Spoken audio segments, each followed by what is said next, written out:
Vera Brasil, tudo bem com vocês? Espero que esteja tudo muito ótimo. Vamos conversar um pouquinho sobre esse livro aqui hoje, chamado Machamba, da Gisele Mirabai. E eu tô muito feliz novamente de trazer mais um livro de literatura brasileira contemporânea. Esse mês de janeiro eu li só literatura contemporânea, de mulheres. Não foi uma coisa proposital, mas estou muito feliz e quero esse ano, ao longo de 2019, trazer muitas autoras contemporâneas e prestigiar essas pessoas, essas mulheres e esses homens que estão vivos e que a gente ainda pode conversar com eles. Eu tive uma experiência bem diferente com esse livro, no sentido de que em momentos eu gostei dele, em alguns momentos eu não gostei dele.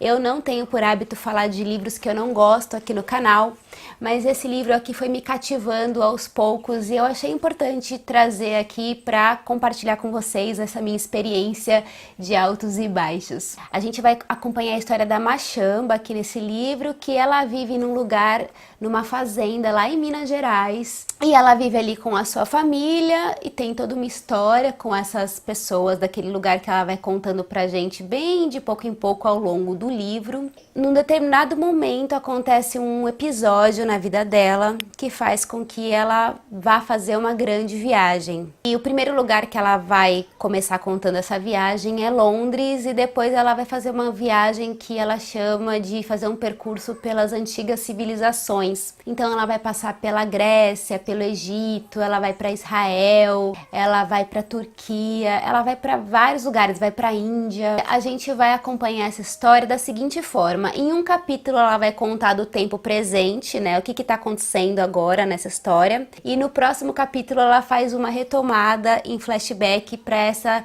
época da juventude, da infância, da adolescência, e aos poucos a gente vai desvendando os porquês dela estar fazendo essa grande viagem sozinha. E a narração dessa história faz com que a Machamba divida a vida dela em alguns momentos. Então ela divide a história no tempo grande e no tempo pequeno. O tempo grande é o tempo da memória, de quando ela revisita esse passado, esse lugar que é um lugar para ela saudoso, nostálgico, alegre, feliz. E o mundo pequeno é o momento presente, as coisas que ela está passando naquele momento presente da história. Então é como se ela fosse fazer essa viagem para ela recuperar esse coração que ficou perdido, que ficou dilacerado, que ficou esmagado. Então é uma tentativa de se reconectar com ela mesma. Contando assim, parece uma história meio Comer, Rezar e Amar. Eu não li o livro, mas o filme, né, a personagem principal sofre uma perda também, e aí ela começa a fazer uma viagem para ela se reconectar espiritualmente, emocionalmente, enfim, e ela vai passando por essa jornada para encontrar a si própria.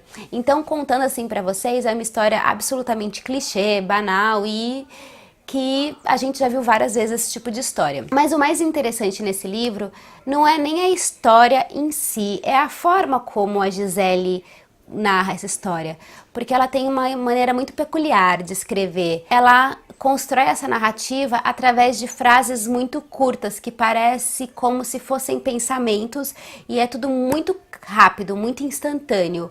É como se fosse um videoclipe de palavras assim impressas num papel. E a Gisele tem uma capacidade de escolher essas palavras de uma maneira muito cirúrgica. O texto dela não é só escrito de maneira assim muito veloz na escrita, porque é em formato de pensamento, mas tem uma poesia muito grande, implícita nessas palavras que ela escolhe.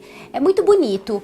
Tem alguns momentos que são extremamente poéticos, então a gente navega por essa prosa poética também na forma como ela escreve. Até eu conseguir engatar nessa história e a maneira como ela escreve me demorou um tempo, me custou alguns capítulos. No começo do livro eu não estava gostando, os eventos me pareciam muito soltos no tempo e no espaço, eu não estava conseguindo fazer conexão, eu não estava conseguindo entender as metáforas, mas aos poucos você vai se habituando a essa forma como ela escreve e você acaba se envolvendo muito com essa personagem e você acaba fazendo essa jornada com ela que é muito gostosa.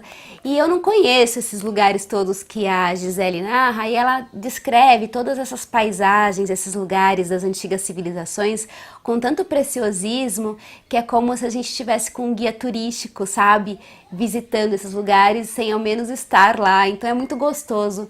Eu fiquei imaginando que se um dia eu tiver a possibilidade de fazer alguma dessas viagens, seria interessante pegar esse livro como um guia para eu poder fazer os meus passeios, porque ela descreve esses lugares de uma forma muito maravilhosa. E tem um episódio que tocou muito meu coração, que é quando ela tá na Grécia, que ela vai visitar um teatro, o teatro grego, e ela tá lá no centro daquele teatro e ela resolve dar um berro ali, dar um grito no meio daquele teatro para ela escutar a sua própria voz reverberando naquele espaço ali. E isso é uma coisa que eu sempre tive vontade de fazer, né? Porque o teatro grego ele foi construído de tal forma que em qualquer lugar ali daquele espaço, você não precisa falar extremamente alto, mas a acústica dele reverbera, ele foi planejado para isso. É maravilhoso, né? Teatros modernos não têm essa acústica que aquele teatro grego tem e é aberto, né? E eu sempre fico pensando que se um dia eu tiver a possibilidade de conhecer esse teatro, eu queria chegar lá no meio daquele lugar e dar um berro também para ver como que seria estar ali naquele teatro. Enfim, me tocou muito essa parte. Eu senti falta nesse livro aqui de um desfecho. A gente vai acompanhando essa jornada da Machamba tão intensamente e aí você vai querendo saber o que vai acontecer agora. Qual que é o final dessa jornada? E pra mim fica um pouco em aberto. É um problema? Não é um problema. Eu não tenho problemas com finais que ficam em aberto, mas nesse caso eu senti que faltaram ali algumas coisas. Não é uma moral da história, tá?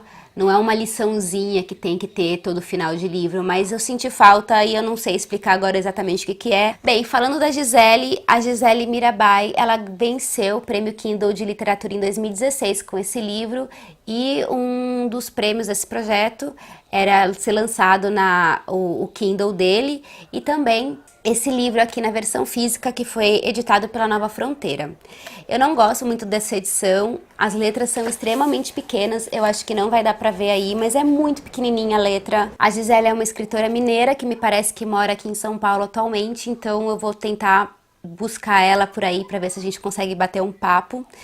E eu recomendo bastante esse livro para quem gosta de histórias que tenham essa dimensão do autoconhecimento, da busca por um sentido das coisas que a gente perdeu na vida, pra gente se reconectar, sabe? E tem uma grande questão aqui que não importa para onde quer que você vá, se você vai com o seu problema, ele vai junto com você, não importa. Então você pode viajar pelo mundo inteiro para tentar buscar aquilo lá que você tá procurando, mas no final das contas tudo tá dentro da gente mesmo. E é um baita de um clichê, mas é uma coisa que a gente tem que aprender a lidar com isso durante toda a vida. Esse livro também, ele aconteceu a partir de uma oficina que a Gisele fez com o Marcelino Freire. E o Marcelino é aquele cara que a Aline Bey comentou no vídeo que a gente fez a entrevista, que é da onde surgiu o peso do pássaro morto. Então, como vocês podem ver, as oficinas do Marcelino Freire dão frutos maravilhosos, né? Então, temos Machamba, temos o peso do pássaro morto, deve ter muitos outros que eu não ouvi falar. Então, se vocês souberem até de outros, podem me deixar aí nos comentários. Gente, é isso. Espero que vocês tenham gostado. Vou continuar com esse projeto de trazer sempre autores contemporâneos nacionais aqui para esse canal, que eu gosto muito, e a gente se vê no próximo vídeo. Um beijo e tchau!